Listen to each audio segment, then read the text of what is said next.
All right. Hey everyone, how's it going? Azren, the language nerd here. Hope you're doing very, very well on this fine Tuesday night or whatever day and time it is for you right now as you are watching this. This is our ninth session of how to teach foreign languages. I'm going to share a window here so you can see my screen. Here we go. Momentarily, my screen's going to show up and you're going to see a very short little PowerPoint.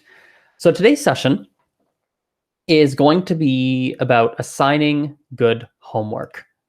So all of these sessions, if you're following these so far, we've been focusing on different elements of teaching foreign languages. And I thought today we could spend some time on this particular topic.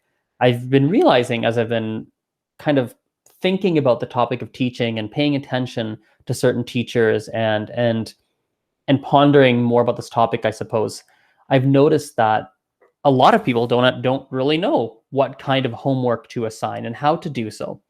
And so I thought that could be something that we focus on today. So in terms of our agenda, we're going to be mostly out of this PowerPoint this time around. We're not really going to be in the PowerPoint very much. I actually want to show you a couple of multiple different homework assignments that I have actually previously assigned to give you some real kind of ideas, I suppose. And then there's some different resources I'm going to show you as well. And I just wanted to make sure the links are here. I'll show them to you and I'll show you kind of how to access them. But here the links are for people who have access to this PowerPoint, which is I suppose at this point anyway, mostly just teachers who work for me because I use these videos to do training with teachers who work for me. So yeah, here we go. Let's just dive in here. I'm going to stop this screen share. I'm going to share a different screen here. Just give me one moment. Let's share something here. Okay. So momentarily, you guys are going to see a blank Google Doc. This Google Doc here is one we created last week. We invented a student named Sarah Johnson. Sarah Johnson, who is supposedly learning French. And this is kind of the document I'm going to use to give you some ideas for what homework to assign. Now, the first thing when we assign homework is whatever homework you're assigning has to be connected to and in relation to whatever you're studying in that class, which is common sense. I'm not sure if it actually needs to be said, but better safe than sorry. So for example, if you're working on Japanese greetings, well, it makes sense to give homework that is designed to help the student practice Japanese greetings. So generally speaking, the homework should supplement and support the types of things that you are studying and practicing in class. You might also use homework as a way to introduce new concepts and get students to preview something that is new. So for instance, let's say you've been working on Japanese greetings and now you want to move over to, who the heck knows, Japanese alphabet. Maybe that's what you want to move into.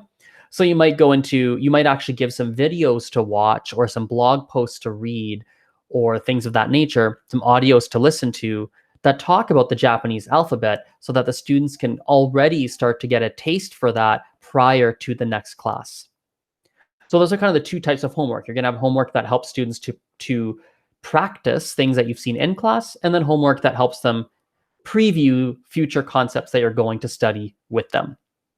Now, before I move on too much here, I should mention that a lot of the concepts we're going to cover off in this particular video are definitely going to be more oriented towards adults. Certain things might transfer to kids as well, but this is definitely more in an adult realm.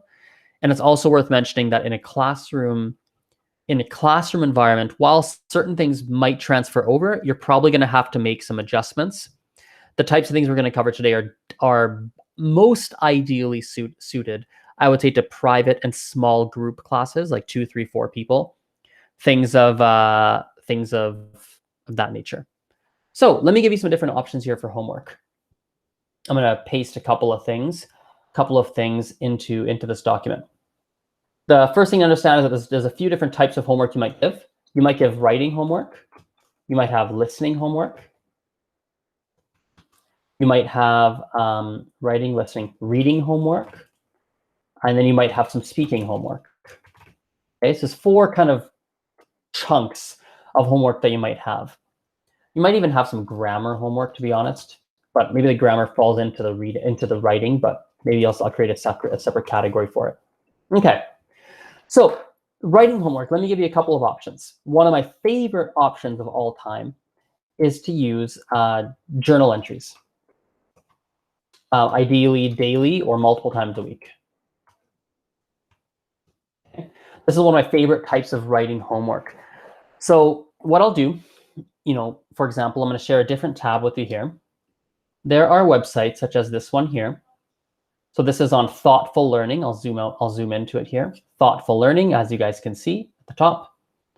So thoughtful learning, feel free to you might want to take some notes today, actually. Take some notes today. So you can have this all saved. Thoughtful learning, and these are writing topics. So you can find this website super easily. Go into Google, search writing topics, thoughtful learning. I'll even do it with you. Writing topics, thoughtful learning. I'll show up in a moment. So if you Google it, right, you're going to have this k12.thoughtfullearning.com, resources, writing topics, blah, blah, blah. You're going to click it. I often use this as a reference point to give students topics to journal about and write about. What I like about it is that there's a lot of grade 1, grade 2, grade 3, grade 4, some topics that are for children, which means that if you have beginner students, you can have some very simple writing topics to write about that even people with a very beginner kind of level can write about. So for example, I like spring because, like, that's a reasonably simple topic. Or I like to make, that's a very simple journaling topic. Very, very simple. And even if you have someone who's very beginner and can't write something more in depth, they can write about things they like to make. They can write about why they like spring. There's also my favorite food. There's some super simple stuff here that they can talk about in their journals. More advanced students, you might go to things like grade 12, right? So you might go to like person who changed history, talk about them. That's a little bit harder. A personal habit I'd like to change, a project I'm working on. There's more complex topics here. And there's everything in between, right? Everything in between. Just look at all these topics. So many. So I love this website as a tool to inspire some writing prompts. Okay, so we have journal entries. That's one of my favorite writing homework assignments ever, to give people things to write about. In fact, maybe that's the only writing homework I'm going to talk about today, because that is the number one thing you could really have people do to practice writing. And as I showed you, there's so many different topics of varying levels. And so there's something for almost anybody, almost. Okay. Listening homework. So I'll give you a couple of options here. Listening homework here. Let me copy and paste something. I've got something great from a previous student. Give me like 10 seconds as I do that. All right. So copy and paste. Here we go. Okay.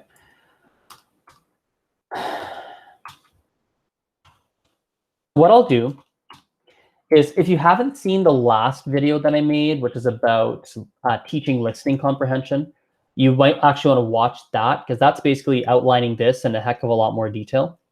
Listening homework, I will first of all find something for the student to listen to in the target language that is roughly at their level. So if they're a beginner, it's going to be a heck of a lot more simple. If they're advanced, I'm going to find a more advanced video or audio. I usually find audios and videos simply by Googling. So I'll say beginner Spanish listening comprehension, beginner French listening comp, intermediate Japanese, intermediate Mandarin, advanced English listening comprehension, et cetera, right? And then I give them the following instructions. I'll say, okay, I need you to listen to the whole thing without stopping. If you don't understand something, don't overthink it in the moment, because you're going to fall behind. You're going to fall behind on the rest of the audio. Just try and listen as much as you can and absorb as much as you can. Right? I'll then say, listen to the audio again, one paragraph at a time. Now, I like to find audios when possible that have transcripts, right? And so it might not be a paragraph at a time. It might be like, 10 seconds at a time. It might be 15 seconds at a time, 5 seconds at a time, 1 sentence at a time. You basically want them to listen and break it up into chunks and kind of listen in chunks, right? And another option, again, if you go into the previous video I made in the series here, I kind of outline a process you can use, which is very similar to this process here, where it's like you listen to the whole thing, then you listen to it, the whole thing again with subtitles, then you kind of go sentence by chunk, blah, blah, blah, right?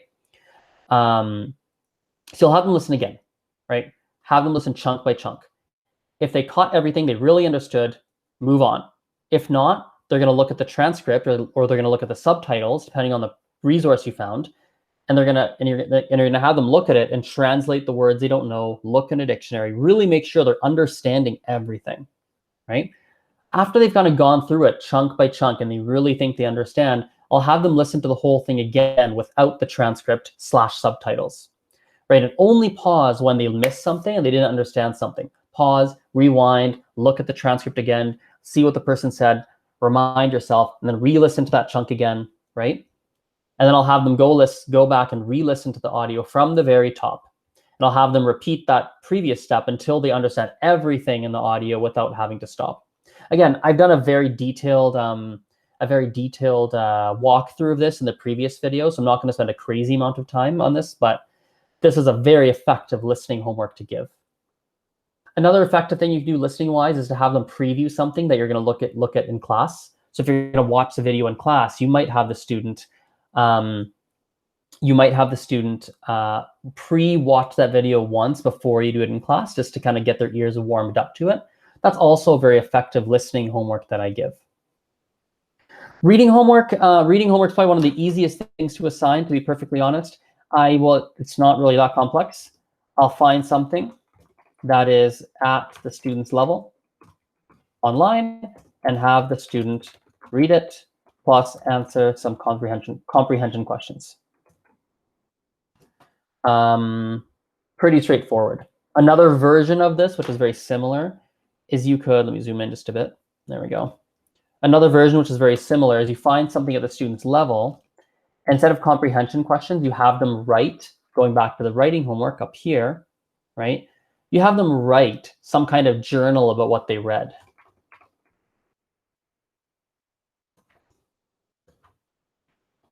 Right, so you might have them do that. So I'll give you an example here. This is from a class not that long ago that I taught, actually, pretty recently. So I have a student who read the following article, right? Let me share it with you here. I had them read the following: Historia de México, resumen de la historia de México. It's like a summary of Mexican history, and there's a whole long kind of like post here, right? There's a whole bunch of stuff on this page. I'm having them read it, and basically I told them to pick one element of it, and I want you to tell me what element of this article interested you the most, and explain to me why. Write at least 2 paragraphs.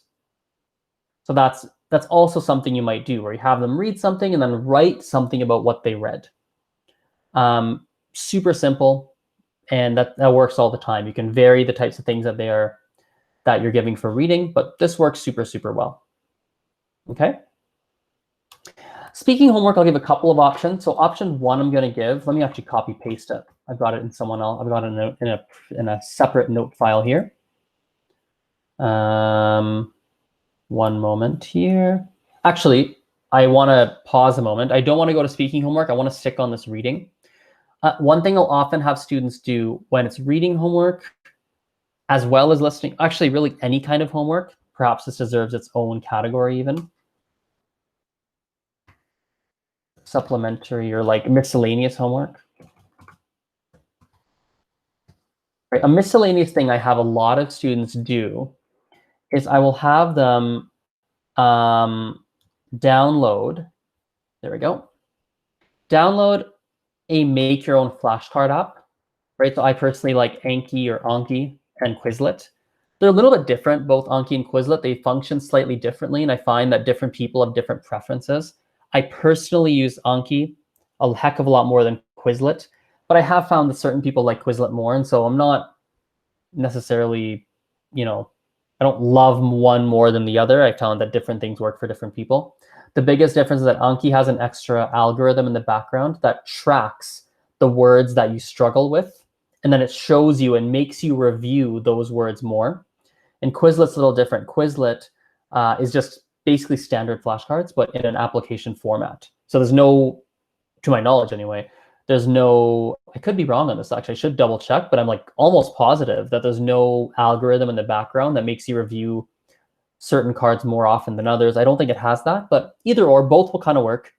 And then I have people add new words into their Anki or Quizlet flashcard decks.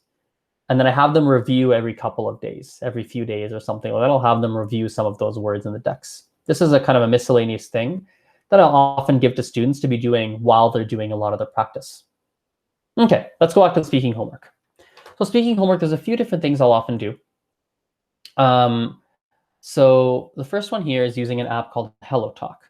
Okay, so let me just put something in here, copy and paste.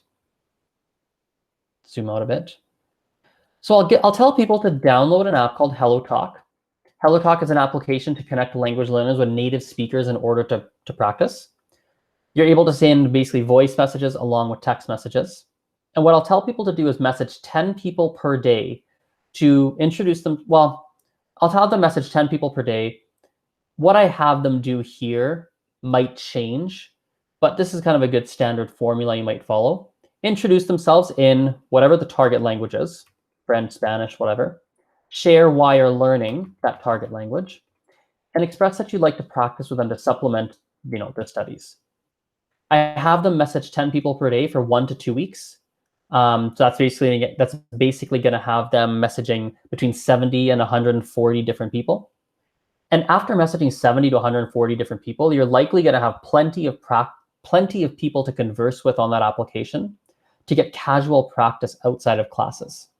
They're going to learn a lot. Students learn a lot from the people on the application, and they get lots and lots of practice to apply the knowledge that they're learning in class. This is a really effective practice that I have people do. I'll often even give people homework to go talk to their language exchange partners about specific topics. So I'll give you an example here. Do I have it? Let me see here. I'm just looking on my computer. No, I don't see one. I'll give you an example. I have another student that's they're learning about Mexican geography. That's a topic of interest for them. It's a couple, and we've learned some interesting things about Mexican geography, and I've told them for homework to message their exchange partners on HelloTalk and ask them a couple of different questions about the geography and to actually talk to them about that geography, because that way they can practice what we're doing with some real people that's not their teacher and kind of get that practice with them. So I'm a big fan of that. Okay, so for grammar homework, it's going to be language dependent, obviously. It's going to be different for every language, but one of the easiest kind of, I suppose, pure grammar homework that I'll give would be just like, maybe conjugation exercises, practice quizzes. Those are kind of the two main ones. So I'll give you an example here. Like I've got a great one for French and Spanish that I'll show you. Like there's a book here. This is called The Big Book of Spanish Verb Drills by Hannah Harb. You can find, like literally, I'll show you. This is super easy to find. If you're ever wondering where I get these, you just literally search The Big Book of Spanish Verb Drills. Literally just Google it, and then it's a PDF. It should be, here it is. Looks like this is it. Hang on here. Oh, this might be it actually. I'm not sure which one it is. What's this? Let's open them both. Let's see what we get here. Oh, this is not. Oh, this is something completely different, but here we go. This is another one. Wow, it looks like there's two of them. There's two separate books, it looks like. Amazing.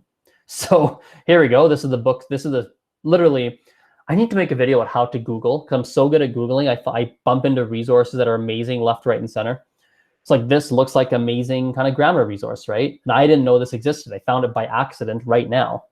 The one I use, that I have been using rather, is this one, right? Which also showed up with our Google search. Okay, so Big Book of Spanish Verb Drills. I'll scroll down here. It's a huge 452-page book. Just a whole book of a bunch of verb drills. Regular AR verbs in the present tense. Stem changing AR verbs in the present tense. Stem changing ER verbs, O to UE in the present tense. So we just scroll down a whole bunch here. Let's scroll down to the exercises. Here we go. It gives you some exercises to fill out, right? And I think there's an answer key in here as well.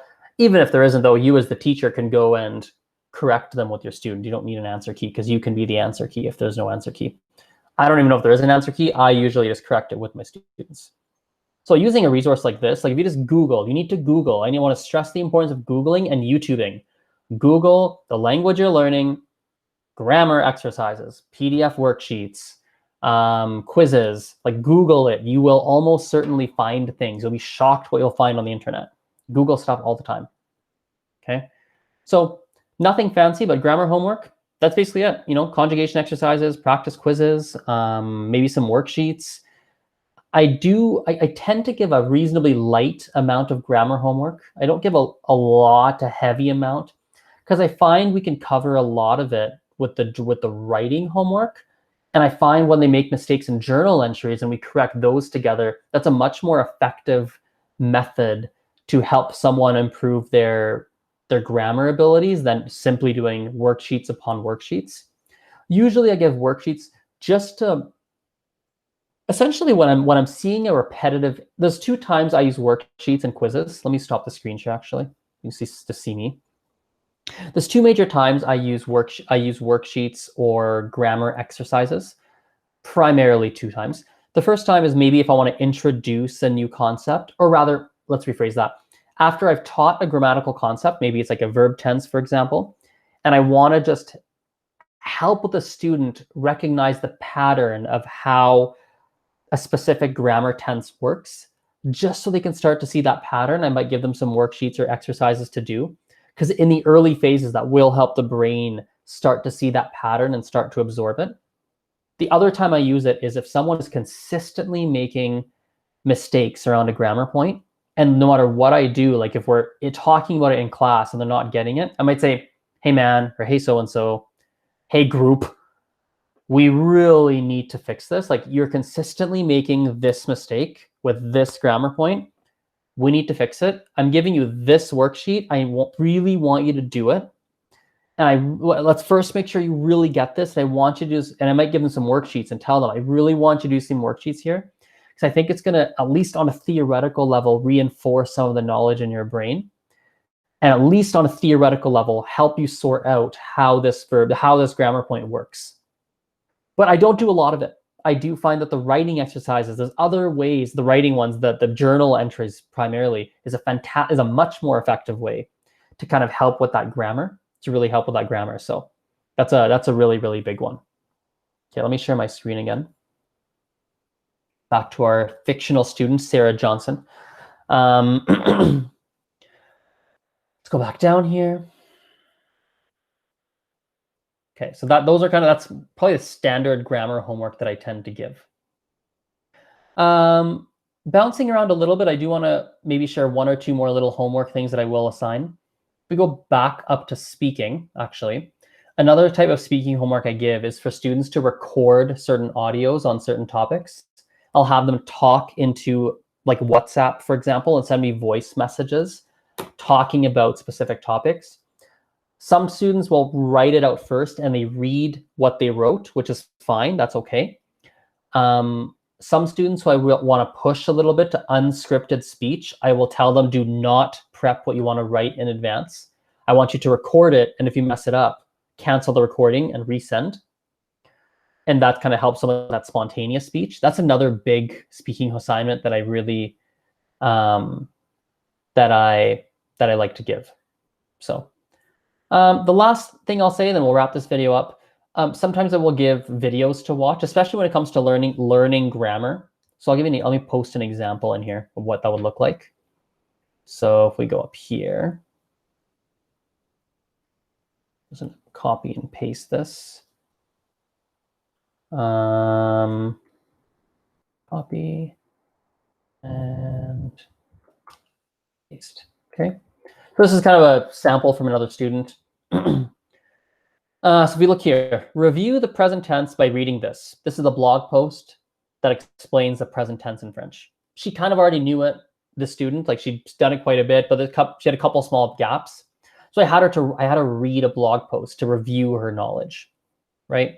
And then I gave him some present tense worksheets, essentially, to kind of refresh her memory.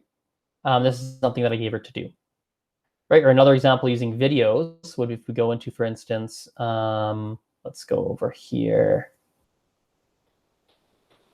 Let's go into this person's document.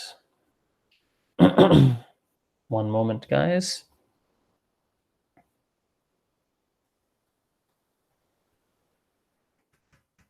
So this here, what you'll see in a moment on the screen. Delete this. Here we go. So this is basically someone this is a great example of how I had someone preview a concept before we covered it in class. So first I had them watch a video on when to use the imparfait, and I told her to do the exercises at the end of the video. Then I gave her another video that has, again, when to use imparfait, but also has, it's a little bit of a different video, but similar concept. Gave her this video to watch.